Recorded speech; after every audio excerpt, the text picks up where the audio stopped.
Welcome to Echo and Ash Stories, where shadows breathe and whispers linger long after the night is gone. If you're new here, make sure to like this video, subscribe to the channel, and hit the bell icon so you never miss a story that keeps you awake at night. Tonight, we journey to an abandoned place, a railway station so feared that not even the bravest conductors stop there. This is the haunting of Begumpur Railway Station. I had heard about Begumpur all my life, an abandoned railway stop in the heart of India, left to rot after unexplained accidents drove the government to shut it down. Trains still pass the tracks, but none ever halt there. Still, locals say the station is alive at night, alive with things that should not exist. I never believed the rumors until I decided to see it myself.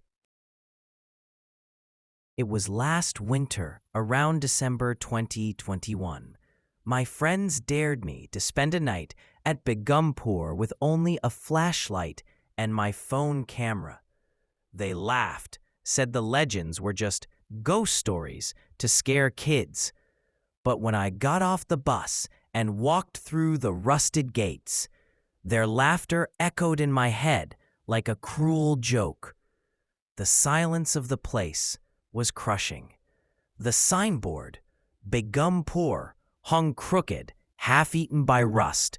The ticket counters were shattered, windows broken. Stray dogs barked at something I couldn't see, then bolted into the dark. I was alone, or at least I thought I was. Around midnight, I sat on the crumbling platform, recording. For half an hour, nothing happened, just the sound of wind whistling through broken glass. And then I felt it, the vibration beneath me, like the faint rumble of wheels on iron. At 12:46 a.m., I heard the whistle. It was distant at first, then deafening, echoing through the night. I pointed my phone camera at the tracks. There was no train, but the rumble grew stronger. I swear on my life, I saw the lights of an engine approaching, but only for a split second, flickering like a bad signal. Then, nothing. Still, the air smelled of coal and burning metal. At 1:13 a.m., I froze. At the far end of the platform, a woman stood.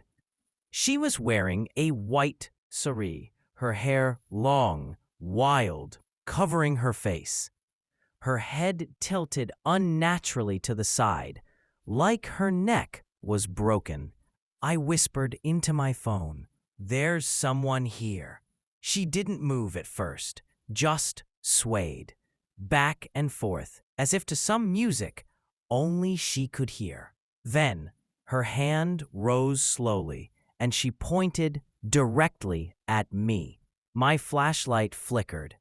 I wanted to run, but my legs wouldn't move. The air was thick, heavy, pressing against my chest. I couldn't breathe.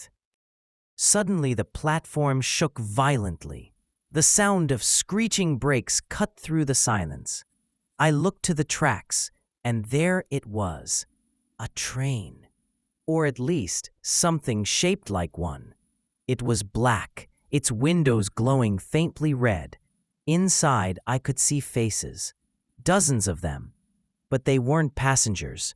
They were corpses, pale, bloodied, their eyes staring lifelessly outward. Some pressed their faces against the glass, as if begging to be let out. The doors opened with a screech, and the woman in white turned toward it. She didn't walk, she glided, step by step, until she vanished inside. The train didn't leave. It just sat there, waiting. And I had the terrible feeling it was waiting for me. My phone slipped from my hand. I bent down to grab it, and in that split second, I felt it. A cold hand on my shoulder. I spun around, and for a heartbeat, I saw them. Dozens of shadowy figures crowding the platform. Men in torn uniforms, women with missing faces, children holding dolls dripping with ash. They were all staring at me, silent. Then, one by one, they stepped onto the train. The whistle blew again, louder than before, and the entire train shimmered before my eyes. The lights flickered. The figures inside pressed against the windows, screaming without sound. And then, with a gust of icy wind, it was gone. The tracks were empty. But I wasn't alone.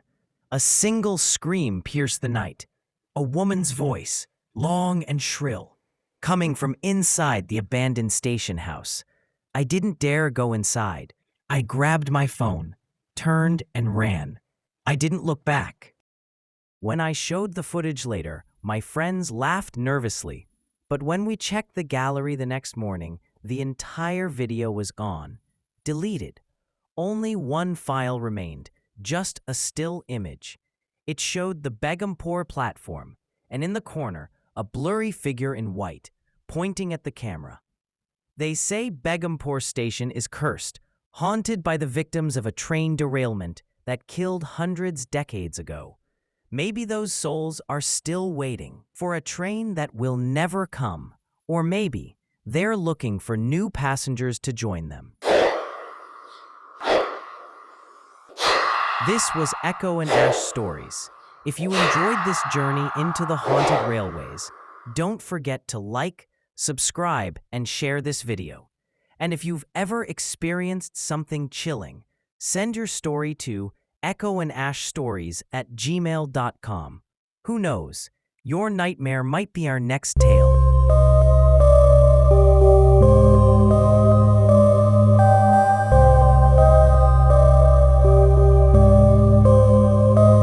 Tonight, we travel far from India across the ocean to a quiet stretch of railway track in Pennsylvania, USA.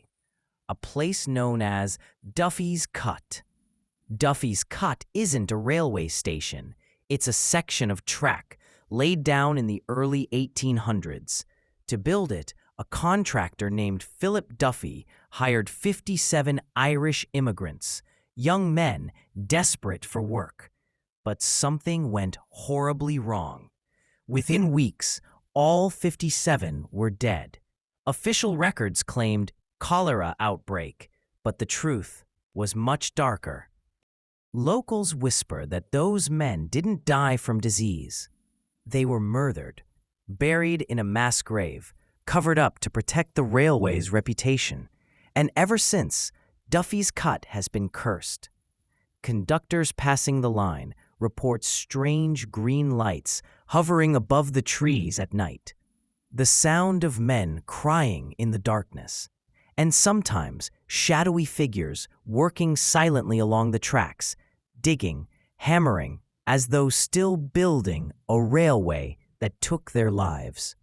In 2004, a historian named William Watson led a dig at Duffy's Cut. He wanted to prove the truth. On their second night, his team camped near the site. Around 3:15 a.m., one of the students woke to the sound of footsteps. Thinking it was another teammate, he looked outside the tent. What he saw made his blood freeze. Half a dozen men were standing by the tracks. Their clothes were ragged, mud-stained, their faces hollow and pale. One of them carried a pickaxe. Another held his stomach as though wounded. They weren't solid. They shimmered, like smoke trapped in human form. The student shouted. The figures turned, and in unison began walking toward him. Their eyes empty, their mouths moving, but no sound came out. When he collapsed back into the tent, the others woke. But when they stepped outside, the figures were gone. Only the sound of hammering echoed in the woods. The following week, Watson himself reported hearing a train whistle, loud, long, cutting through the night. The problem? The nearest train wasn't scheduled for hours, and yet when they ran to the tracks, the ground trembled violently. A phantom train roared past them. No engine, no carriages, just the thunder of wheels and the screams of men. One student fainted, another quit the project altogether. Watson stayed, and what he uncovered shocked everyone. Beneath the soil, they discovered human remains, dozens of skeletons, men in their 20s and 30s, many with shattered skulls, broken bones. This was no cholera outbreak. It was murder. The ghosts of Duffy's Cut had been crying out for nearly 2 centuries until someone finally found them. Even now, engineers and passengers claim the stretch of track is cursed. Some report seeing figures waving them down from the trees. Others hear Irish voices singing old folk songs in the dead of night. And then there are those who see green lights hovering above the ground, glowing brighter and brighter until they vanish. Locals say it's the souls of the murdered workers still searching for justice.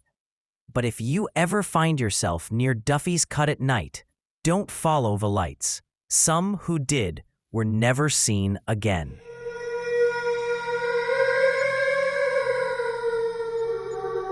Tonight, we travel to Shanghai, China, to a subway station where hundreds of passengers have whispered the same terrifying truth. Caobao Road Station is haunted. The Shanghai Metro is one of the busiest in the world, but Caobao Road Station gained a reputation no city wanted. Too many people were dying there. The official reports say they were accidents, people falling onto the tracks, passengers suddenly collapsing, even unexplained power outages causing chaos. But survivors told another story. They said something pushed them. In 1999, a man named Lou was waiting for his train. He felt a sudden shove from behind, hard enough to send him forward. But when he spun around, no one was there.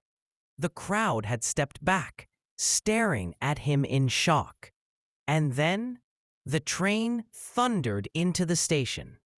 Lou swore something invisible had tried to push him to his death. He never took that line again.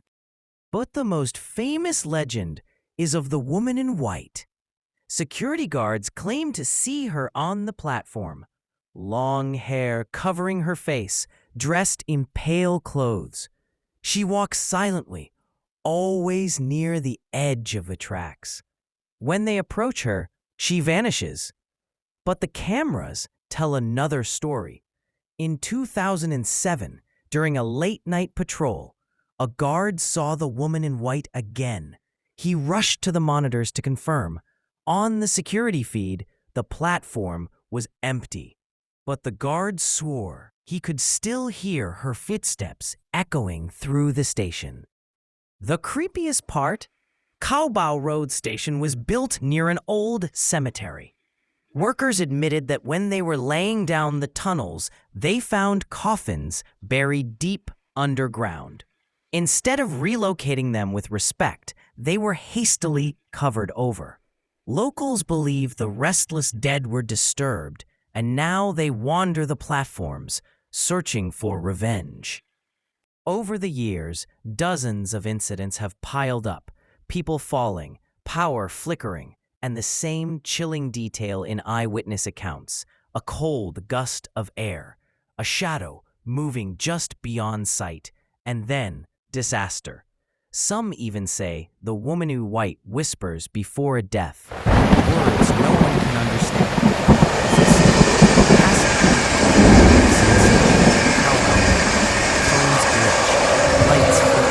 Some hear footsteps right behind them, but when they turn, no one is there, and the deaths haven't stopped. Every year, at least one fatal accident is reported. Coincidence or something far darker?